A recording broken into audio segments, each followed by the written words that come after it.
ఆదిలాబాద్ జిల్లా ఇచ్చోడలో బీజేపీ విజయ సంకల్ప యాత్ర సాగుతోంది. యాత్రలో కరీంనగర్ ఎంపీ బండి సంజయ్ మాట్లాడుతున్నారు. ఆ లైవ్ చూద్దాం.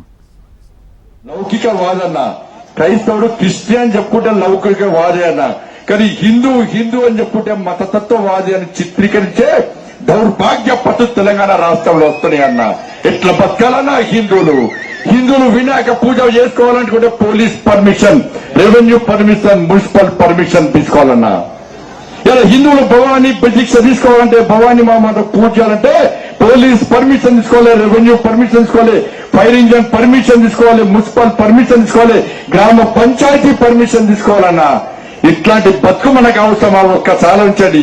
రామరాజ్యం రావాలన్నా, మోడీ రాజ్యం రావాలన్నా, ఆ రామరాజ్యం మోడీ రాజ్యం దేశంలో ఉంది కాబట్టి ఈ దేశంలో ప్రతి హిందువు గల్లా ఎగరేసుకొని నేను హిందూ అని చెప్పుకుంటున్న విషయాన్ని ఒక్కసారి గుర్తుంచుకోండి.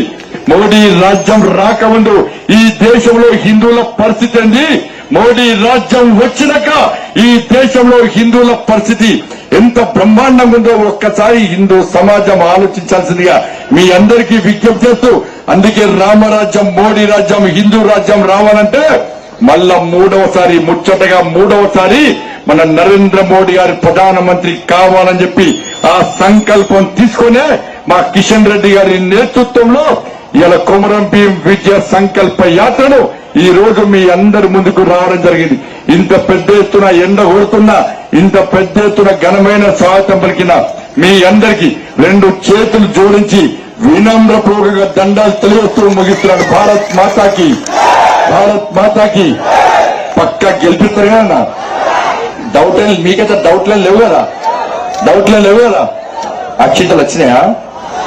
రాముని గుడి చూసారు కదా. రాముని గుడి ఉండాలా, బాబ్రీ మసూద్ ఉండాలా? మాటలు చెప్పద్దు. రేపు మళ్ళా ఒక్కొక్కరు కాశా జెండా పట్టుకొని